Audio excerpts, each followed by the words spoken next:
नमस्कार, स्वागत है आपका द न्यूज पर। मैं हूं आपके साथ शिप्रा सैनी। प्रधानमंत्री नरेंद्र मोदी ने आज देश के 70,000 युवाओं को नौकरी की सौगात दी है। इस दौरान पीएम मोदी विपक्ष पर जमकर हमलावर नजर आए। उन्होंने कहा कि देश के नौजवानों को लूटने वाली तमाम पार्टियां हैं, भ्रष्टाचार में लिप्त हैं, उनका रास्ता रेड कार्ड है, जबकि हम युवाओं के भविष्य को सेफगार्ड करने का काम कर रहे हैं। प्रधानमंत्री ने यह भी कहा कि रोजगार मेला हमारी सरकार की नई पहचान बन चुका है। लेकिन जैसे ही प्रधानमंत्री ने विपक्ष पर और खास तौर पर कांग्रेस पार्टी पर यह हमला बोला, वैसे ही कांग्रेस पार्टी भड़क गई। कांग्रेस पार्टी के नेता जयराम रमेश की ओर से ट्वीट करते हुए प्रधानमंत्री नरेंद्र मोदी पर हमला बोला गया। उन्होंने कहा कि रोजगार मेले का कोई मतलब नहीं है, लोगों को नौकरी पहले की प्रक्रिया के तहत ही मिल रही है, बस सुघोषित विश्व गुरु के तमाशे के तहत नियुक्ति पत्र बांटे जा रहे हैं। यानी उन्होंने प्रधानमंत्री नरेंद्र मोदी को सुघोषित विश्व गुरु करार दिया और कहा कि वो नियुक्ति पत्र बांटने का यानी नौकरी के लिए जो पत्र बांटे जा रहे हैं वो दरअसल तमाशा हो रहा है। दरअसल देश में रोजगार मेले के तहत ये तमाम नौकरियां जो हैं वो युवाओं को दी जा रही हैं। जो बेरोजगार हैं उन्हें ये नौकरियां मिल रही हैं और प्रधानमंत्री नरेंद्र मोदी ने ये 5वां रोजगार मेला था जहां नियुक्ति पत्र जो है वो युवाओं को बांटे हैं, जिसमें अब तक कुल अगर नौकरियों की बात की जाए तो 4.29 यानी 4,29,000 लोगों को अब तक नियुक्ति पत्र बांटे जा चुके हैं, नौकरी दी जा चुकी है और 10 लाख का टारगेट मोदी सरकार की ओर से रखा गया है। इस दौरान प्रधानमंत्री ने क्या कुछ कहा है, सुनिए। परिवारवादी पॉलिटिकल पार्टियों ने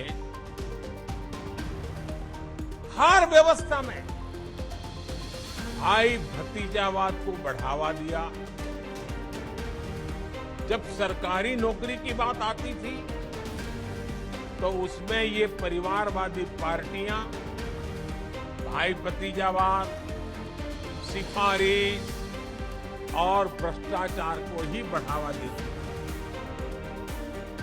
इन परिवारवादी पार्टियों ने देश के करोड़ों युवाओं के साथ विश्वासघात किया।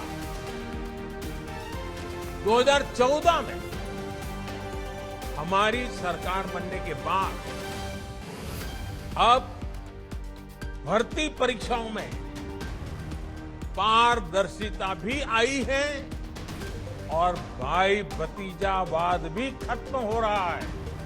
नौकरी सरकारी चाहिए तो हर पद के लिए, जैसे होटल में आप खाना खाए जाए और रेड कार्ड होता है ना, हर पद के लिए रेड कार्ड है।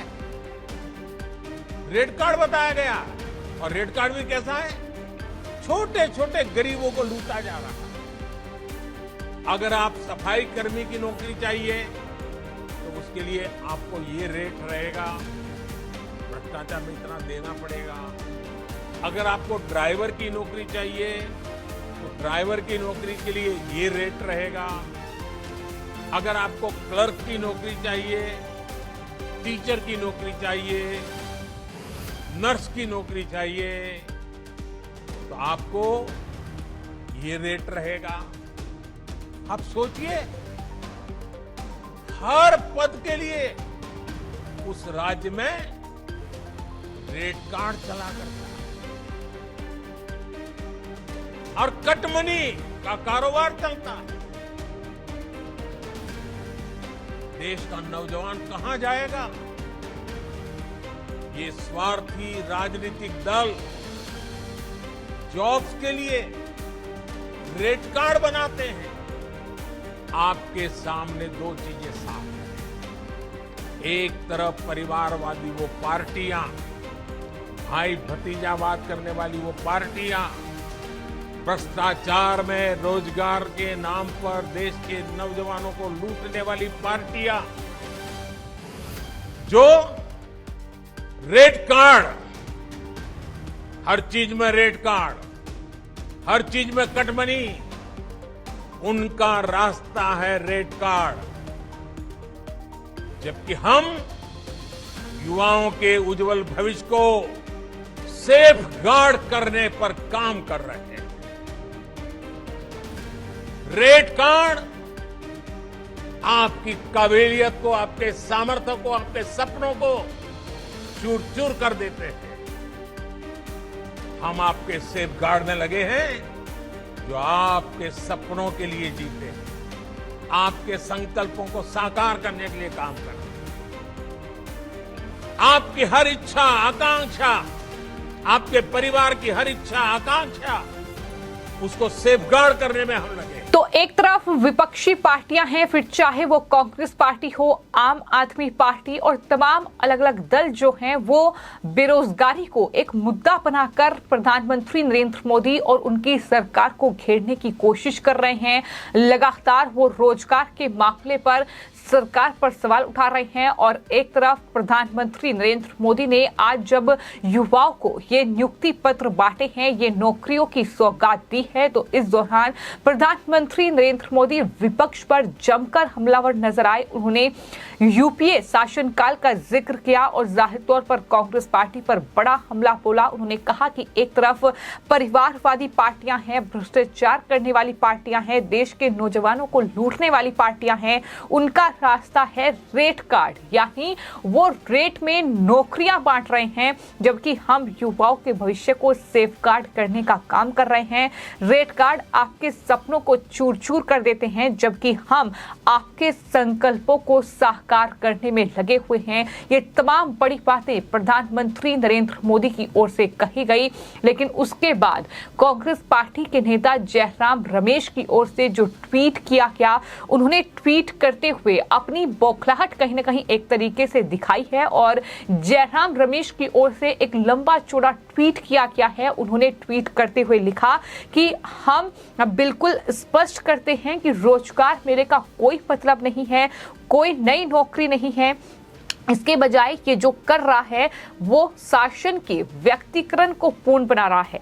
लोगों को संभवतः पहले से स्वीकृत पदों के विरुद्ध और वर्षों से चली आ रही भर्ती प्रक्रिया के तहत ही दरअसल नौकरी मिल रही है। जयराम रमेश ने आगे ये भी लिखा कि अब प्रधानमंत्री जो पिछले 9 सालों में नौकरियां पैदा करने में पूरी तरह से विफल रहे हैं, ऐसा दिखाई दे रहा है कि सरकार और अन्य सार्वजनिक क्षेत्र की नौकरियां पाने वालों पर उनके और अकेले उनके द्वारा कुछ विशेष अनुग्रह किया जा रहा है। उन्होंने यहाँ अपने ट्वीट में कुछ प्रमुख जो शिक्षण संस्थान हैं उनका जिक्र किया और कहा कि उनके जो प्रमुख हैं उन्होंने जानकारी दी है और बताया है कि उनके नियुक्ति पत्र जो उन्हें सामान्य तरीके से अब तक मिलते थे, वो दरअसल अब विश्व गुरु के तमाशे के हिस्से के रूप में सौंपे जाएंगे। ये ट्वीट है जयराम रमेश का। ये पूरा तमाशा निश्चित रूप से बीजेपी को एक पहचान दे रहा है। जैसा कि वो वादा करता है नौकरी नष्ट करने वालों की पहचान, अब सुर्खियां बटोरने के लिए बेताब नोटंकी का सहारा लिया जा रहा है। ये पूरा ट्वीट है जो जयराम रमेश की ओर से किया गया है, जिसमें उनकी और उनकी पार्टी की बौखलाहट पूरी तरीके से दिखाई दे रही है। 2024 में लोकसभा चुनाव है और चुनावों से पहले अगर जो 10 लाख युवाओं को नौकरी देने का वादा सरकार ने किया है रोजगार मेले के तहत, और प्रधानमंत्री नरेंद्र मोदी की ओर से ये 5वां रोजगार मेला है जहां करीब 70,000 युवाओं को नौकरी के लिए नियुक्ति पत्र बांटे गए हैं, यानी उन्हें रोजगार मिला है। तो आखिर रोजगार को मुद्दा बनाकर विपक्ष कैसे लड़ेगा, ये कहीं ना कहीं उनकी सबसे बड़ी परेशानी है और शायद यही वजह है कि इस तरीके का ट्वीट जो है वो जयराम रमेश की ओर से किया गया है। सिर्फ कांग्रेस पार्टी ही नहीं बल्कि आम आदमी पार्टी जो वादे और दावे तो कई करती है कि युवाओं को वो नौकरियां देगी, वो युवाओं को बिजनेस दे रही है, लेकिन जमीनी हकीकत क्या है ये हमने देखा है कि किस तरीके से रोजगार के नाम पर उन्होंने युवाओं को सिर्फ और सिर्फ बेवकूफ बनाने का काम किया है।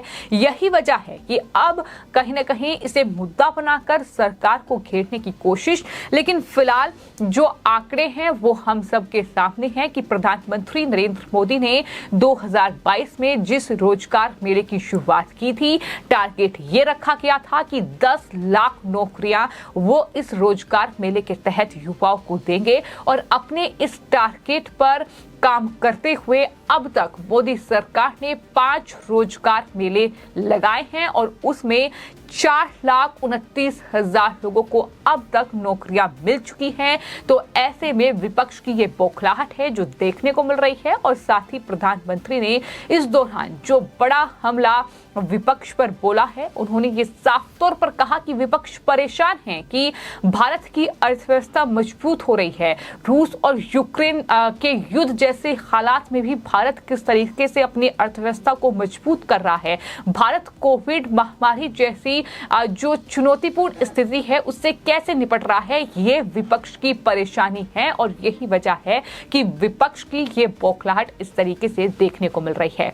फिलहाल आपकी इस पूरे मामले पर क्या कुछ राय है, हमें कमेंट बॉक्स में जरूर लिखें और चैनल को सब्सक्राइब करें। धन्यवाद।